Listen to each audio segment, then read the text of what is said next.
मीरपुर नाम के शहर में तेजस अपनी पत्नी नीरू के साथ रहता था। पति पत्नी दोनों ही नौकरी करते थे।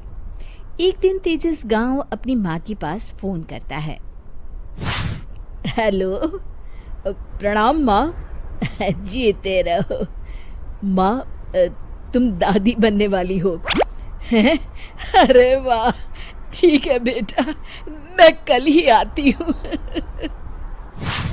जब माँ जी शहर पहुंची तो बेटे बहू ने बहुत अच्छे से स्वागत किया। लीजिए माँ जी, चाय। अरे गर्मा गर्म पकोड़े ले आओ माँ के लिए। नीरू रसोई में गई और 2 मिनट में ही पकोड़े ले आई। जी ये लीजिए। बहू जादू से बनाए हैं क्या? अभी तो रसोई में गई थी। यम्मी। माँ जी, शीला रसोई में पकोड़े तल रही है, मैं बस लेकर आई।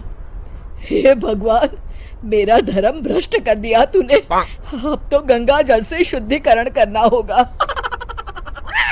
दूसरे दिन, माँ जी मैंने नाश्ता बना दिया है, ऑफिस जा रही हूँ। पर अभी तो घर का सारा काम पड़ा है। शीला आती ही होगी, झाड़ू पोछा बर्तन कपड़े वो सब कर लेगी।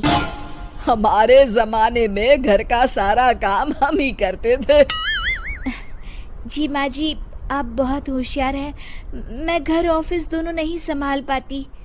तो जरूरत क्या है घर से बाहर जाकर चाकरी करने की? वैसे भी घर का काम खुद करने से घर में बरकत आती है, समझी? पर माँ जी। पर वर कुछ नहीं, इस महीने की पगार मिले फिर ऑफिस बंद। हाँ।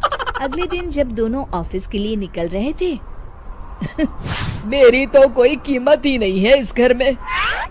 माँ जी आजकल महंगाई बहुत है, रहन सहन भी बदल गया है, दोनों नौकरी करते हैं तभी ठीक रहता है।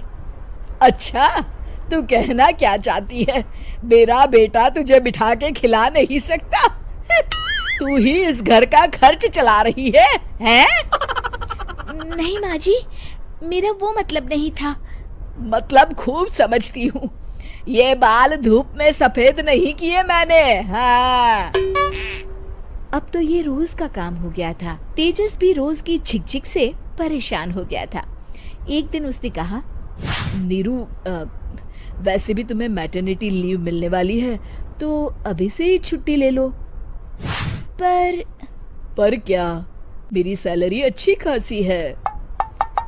आखिर नीरू ने रिजाइन कर दिया। जब बच्चा हुआ तो घर में सब बहुत खुश हुए। कुछ दिनों बाद तेजस फाइल देख रहा था। क्या हुआ तेजस, कुछ परेशान लग रहे हो? अब हाँ, वो हमारी जितनी सेविंग्स थी वो तो हॉस्पिटल में और छठी के फंक्शन में खत्म हो गई है नीरू। और अभी वैसे मंदी चल रही है तो मैं बोल रही थी कल मुन्ना को हेपेटाइटिस का टीका लगवाना है। नीरू, क्या पोस्टपोन नहीं कर सकते? नहीं जी, बिल्कुल नहीं। अब तेजस को समझ में आ रहा था कि उससे गलती हुई है। पैसों की कमी का असर घर के माहौल पर भी पड़ रहा था। अगले दिन, बेटा मेरा चश्मा और ये दवाइयाँ ले आना, पर्चा देते हुए माँ जी ने कहा। जी। तेजस, मुन्ना के लिए दूध का डिब्बा और डायपर भी ले आना, और ये किराने के सामान की लिस्ट है, इसे भी लाना है। तेजस गुस्से में लिस्ट मरोड़कर फेंकता है और चिल्लाता है, पैसे क्या पेड़ पर उगते हैं? ये ले आना, वो ले आना। अरे पर ये जरूरत का सामान ही है। वो गुस्से में बिना कुछ कहे ऑफिस चला गया। अरे लंच तो ले जाइए। नीरू दौड़कर डिब्बा पकड़ाती है। एक दिन खाना खाने के बाद, नीरू, अब तो मुन्ना कुछ बड़ा हो गया, तो अब तुम वापस ज्वाइन कर लो ना जॉब। पर इस रिसेशन में जॉब मिलना बहुत मुश्किल है। ट्राई तो करो। फिर मुन्ना? माँ जी है ना, और एक फुल टाइम मेड भी लगा लेंगे। पर माँ जी, उन्हें तो पसंद नहीं।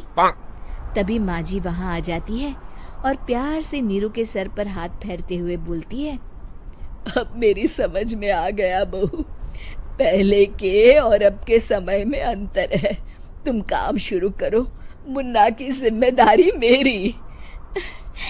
मेरी प्यारी माँ जी, ये कहकर नीरू उनके गले लग गई। शिक्षा, परिवर्तन संसार का नियम है, हमें भी समय के साथ चलना चाहिए।